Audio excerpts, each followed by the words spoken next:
هل انتهت القطيعة بين المغرب وتونس بمكالمة هاتفية، حيث رأى العديد من المراقبون أن اتصال وزيري خارجية البلدين بدأ يحلحل الجمود بين المملكة وتونس، إلا أن عودة العلاقات إلى طبيعتها تتطلب تحولا جوهريا، فلقد تم خلال الاتصال تأكيد عمق ومتانة الروابط الأخوية التي تجمع بين الشعبين حسب الصفحة الرسمية لوزارة الشؤون الخارجية التونسية.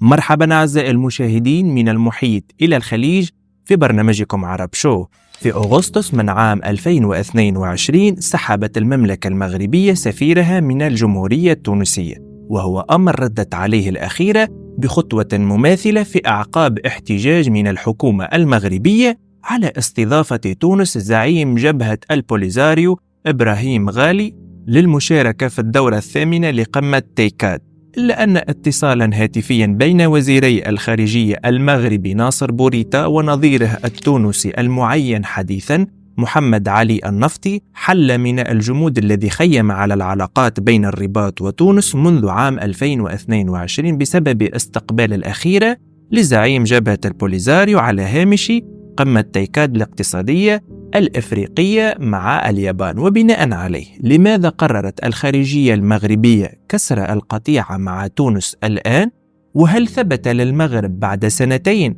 أن تونس لم ولن تدعم جبهة البوليزاريو وأنه حدث سوء تفاهم، أم يوجد تسويات سياسية تطبخ في المنطقة بعيدا عن وسائل الإعلام جعلت التقارب بين الدولتين أمرا ضروريا؟ وما هي المؤشرات الإيجابية التي تدل على عودة دفء العلاقات بين الدولتين؟ كل هذا وأكثر سوف أشرحه لكم بعد هذا الانترو. أنا حمدي القروي، برنامجكم عرب شو.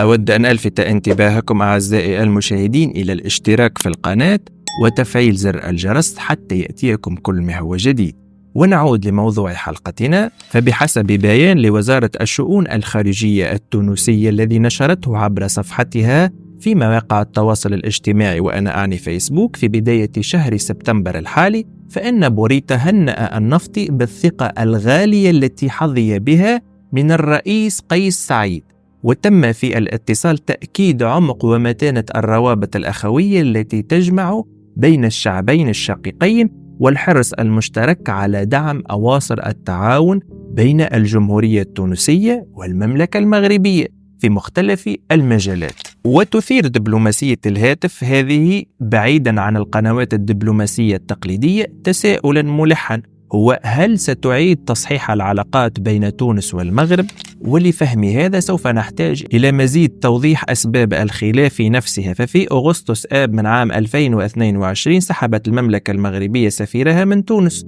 وهو أمر ردت عليه تونس بخطوة مماثلة، ولا أن سارع المغرب آنذاك في اعتبار استقبال غالي عملا خطيرا وغير مسبوق يجرح مشاعر الشعب المغربي، فإن تونس قالت أن الدعوة التي وجهت إلى الرجل كانت من أطراف أخرى، وأن تونس لا تتدخل في الشخصيات التي يتم دعوتها إلى هذه القمة والتي تأتي حاضرة من طرف الاتحاد الأفريقي، وأن تونس هي مجرد بلد مستضيف ولا تتدخل في هذه التفاصيل. ومنذ ذلك الحين سادت قطيعة دبلوماسية بين البلدين رافقها تلاسن إعلامي بدا واضحا، لكن الفترة الأخيرة شهدت بداية عودة دفء العلاقات بين المغرب وتونس. ومن أبرز تلك المؤشرات لقاء وزير الخارجية التونسي السابق نبيل عمار مع رئيس الحكومة المغربية عزيز أخنوش على هامش مشاركتهما في الاحتفالات بذكرى إنزال بروفانس في العاصمة الفرنسية باريس. كما أن تعيين محمد علي النفطي وزيرا للخارجية فهم في الأوساط الدولية على أنه إشارة إلى حلفاء تونس التقليديين في المقام الأول، وهم الولايات المتحدة والاتحاد الأوروبي، وذلك في محاولة لإظهار تجاوز مرحلة اعتبرت فيها تونس أقرب إلى الفاعل الروسي والصيني والإيراني. بطبيعة الحال دول مثل إيران ليست ضمن حلفاء المملكة المغربية، بل يوجد أصلا قطيعة دبلوماسية بين البلدين. وعودة تونس لتوطيد علاقتها مع حلفائها التاريخيين السابق ذكرهم ستجعل من تقارب تونس والمغرب أمرا حتميا، لأن أمريكا والاتحاد الأوروبي هم الشركاء الأساسيون للمغرب كذلك. وما يزيد من صحة فرضية سعي تونس لاستعادة مكانتها في الساحة الدولية هو قرار وكالة فيتش للتصنيفات الائتمانية، والذي رفع التصنيف الائتماني لتونس إلى CC+ ليعكس الثقة المتزايدة في قدرة الحكومة على تلبية احتياجاتها التمويلية المالية الكبرى، وذلك بعد أقل من أسبوعين من تعيين وزير الخارجية التونسي الحالي. وعللت فيتش في تقرير صادر يوم الاثنين الماضي أنها تعتقد أن القطاع المصرفي المحلي لتونس يمكن أن يساعد في تلبية احتياجات التمويل في البلاد. وكما نعلم أن هذه الوكالات الائتمانية هي بالأساس وكالات خاضعة للنفوذ الغربي عامة والنفوذ الأمريكي خاصة، ولا تقوم برفع التصنيف الائتماني لأي دولة ضمن المعسكر الروسي أو الصيني، والذي يضم دولا مثل إيران أو كوريا الشمالية أو فنزويلا، فهذا محال. بالتالي مؤشرات التحول في الدبلوماسية التونسية واضحة خلال الأيام القليلة الماضية، والتي تصب بقوة نحو مزيد التقارب مع المملكة المغربية. كما أن الاتصال الهاتفي له دلالته في القاموس السياسي والدبلوماسي، لكن يبقى أن هذا يحتاج إلى مثابرة ومزيد من الوضوح، خصوصا أن العلاقة بين المغرب وتونس دخلت طورا من الجمود على أقل المستويات الرسمية إن لم نقل استعداء.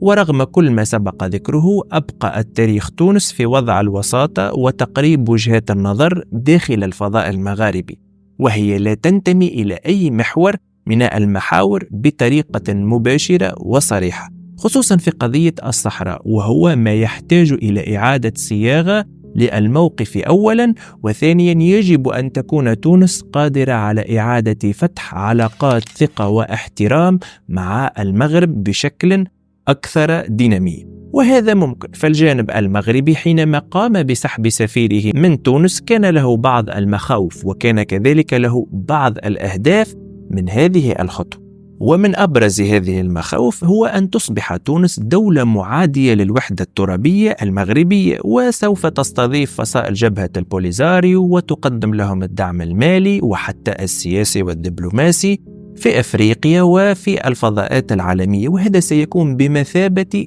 طعنة في ظهر المملكة. ولكن تبين بعد مرور سنتين أن تونس لا تخطط لا لاحتضان جبهة البوليزاريو ولا لإقامة ملتقيات معهم ولا لتمويلهم ولا حتى لتقديم الدعم السياسي والدبلوماسي في المحافل الدولية مثل ما تفعل الجزائر. بالتالي أبرز مخاوف المملكة المغربية من الخطوة الأخيرة لم تتحقق، وتبين لها أن ما حدث في مؤتمر تيكاد في 2022 يبدو أنه أقرب إلى سوء تقدير أو سوء تفاهم للموقف التونسي، لأنه بان بالكاشف ليس لتونس بعد سنتين من تلك الواقعة أي نية للاصطفاف نحو أي حلف ضد الوحدة الترابية. أما أبرز الأهداف التي نجحت المملكة المغربية من خلال موقفها هذا هو عدم استضافة وفد جبهة البوليزاريو إلى المنتديات الدولية المتعلقة بمنتدى تيكاد بين اليابان وأفريقيا. ففي آخر منتدى حدث في سنة 2024 لم تستقبل اليابان وفد جبهة البوليزاريو لأنها لا تريد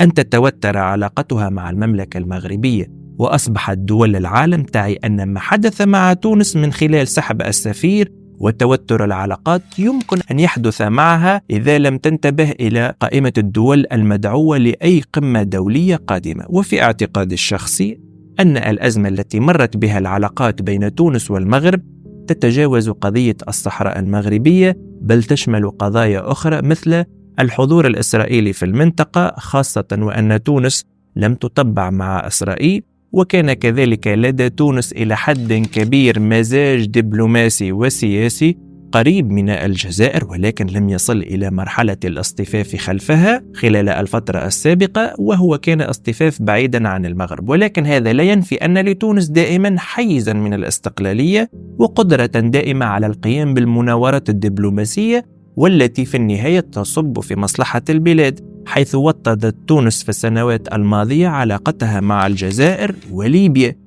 ومثلت مبادرة عقد لقاء ثلاثي بين البلدين المذكورة على المستوى الرئاسي تجسيدا لهذا التقارب الذي بدا وكأنه موجه ضد المغرب، وتم بصورة كبيرة تجاهل الاتحاد المغرب العربي الذي اعتبر على مر العقود الماضية تكتلا إقليميا يرنو إلى تحقيق التكامل الاقتصادي والثقافي والسياسي بين تونس والمغرب والجزائر وموريتانيا وليبيا، مما أثار مخاوفا على مستقبل هذا التكتل الإقليمي وخصوصا العلاقات بين الرباط وتونس. وأما تاريخيا التزمت تونس الحياد إزاء النزاع في شأن الصحراء، وهو نزاع مرير بين المغرب وجبهة البوليزاريو الانفصالية والمدعومة من الجزائر، لكن استقبالها لغالي والحفاوة التي حظى بها الرجل أعطت إشارة بأن الدبلوماسية التونسية بصدد الاستدارة نحو البوليزاريو والجزائر، وهذه الإشارة هي سبب المشاكل بين البلدين من الناحية السياسية. بينما على مستوى الشعوب فالشعب التونسي والشعب المغربي شعب واحد، ومشاكلنا تقريبا هي نفسها، وهي مثل مشكلة الفقر، البطالة، الهجرة السرية وغيرها من المشاكل الأخرى، وحتى أهدافنا هي نفسها كذلك، وهي تحقيق النمو وجلب الاستثمارات وبناء قاعدة صناعية ودعم الإنتاج المحلي. بالتالي هذا الاتصال لوزير الخارجية المغربي مع نظيره التونسي يعد مؤشرا إيجابيا، بخاصة أنه يأتي قبيل الانتخابات الرئاسية التونسية وبعد سنتين من سحب السفيرين، وهذا الاتصال يؤكد حرص المملكة المغربية على إعادة فتح قنوات التواصل مع الجمهورية التونسية وتوطيد العلاقات الثنائية بعد تحقيق جزء من أهدافها، وهي إبلاغ العالم أنها لا تتهاون في مسألة الصحراء حتى لو كان هذا على حساب دولة مغاربية قريبة جدا من المملكة. وكذلك تأكدت السلطة المغربية أنه ليس لتونس أي نية للعداء اتجاهها، ولكن عودة العلاقات الدبلوماسية إلى طبيعتها يتطلب تحولا جوهريا عبر تسوية بعض الخلافات، خصوصا في ظل التحولات الدولية والإقليمية التي تستدعي عودة تونس للعب أدوارها الطبيعية كمحور مقبول بين كل الدول المغاربية. لهذا فإن ذلك يتطلب تحولا في السياسات الخارجية التونسية، ولعل الاتصال الهاتفي مؤشر إلى وجود اتصالات بعيدا عن الإعلام ربما تنتهي بعودة السفراء، وربما يخول ذلك لتونس لعب دور كبير في إعادة إحياء المغرب العربي لمواجهة التحديات المشتركة. فعلى مدى السنوات الماضية كان نصيب تونس من منصب الأمناء العامين للاتحاد المغاربي نصيب الأسد، آخرهم السيد معالي الأمين السيد طارق بن سالم، وهو الأمين الحالي للاتحاد المغاربي، والذي خلف نظيره التونسي الآخر وهو الأستاذ الطيب بكوش، وغيرهم من الأمناء العامين الذين كانوا دائما يحملون الجنسية التونسية في هذه المؤسسة الإقليمية المهمة. وهذا لأن تونس دولة مفتاح، وهي دولة محايدة وتحظى بثقة كل الأطراف، ومن الضروري للمملكة المغربية عودة تونس إلى موقعها كشريك استثنائي في المنطقة المغاربية. وأنا أؤكد أن عودة فتح المجال الجوي والبحري ولما لا حتى المجال البري بين المغرب والجزائر تنطلق من تونس، لأن الجزائر أغلقت كل قنوات الحوار مع المغرب، وتونس يمكن أن تكون القناة البديلة للتواصل مع الإخوة الجزائريين والتقليص من المشاكل الموجودة بين البلدين والمشاكل الموجودة في المنطقة المغاربية عموما. وللأسف في ظل تسمم العلاقات بين الدول المغربية حاليا بسبب ملفات مثل قضية الصحراء وقضايا أخرى، فإن مستقبل الاتحاد المغاربي ومعه التعاون المشترك يلفه الغموض، على الرغم ما تعرفه المنطقة من تحديات تفرضها طبيعة الصراعات في الساحل الأفريقي المجاور والنزاع المسلح في ليبيا، وهي تحديات تتمثل بصورة رئيسية في الأمن والهجرة غير النظامية التي باتت تغرق هذه الدول وتجعلها أمام ضغوطات متنامية خاصة من قبل الدول الأوروبية. فتونس يدخلها يوميا الآلاف من المهاجرين من منطقة جنوب الصحراء، والمغرب كذلك، وهذا لوحده مشكل يهدد أمن واستقرار الدولتين. والاتحاد الأوروبي من مصلحته أن تظل الخلافات بين الدول المغاربية حتى يستفيد منا إلى أقصى الحدود أثناء المفاوضات حيث يستفرد بكل دولة على حدة. فمثلا لو تلتقي الجهود التونسية في تنظيم ملف الهجرة السرية نحو أوروبا لوحده وتطالب بدعم مالي لا يقل عن 10 مليار دولار، وإلا فإنها ستفتح حدودها فسيتدفق مئات الآلاف من الأفارقة نحو أوروبا. وهذا ما تفعله الآن تركيا مع الاتحاد الأوروبي حرفيا. ولكن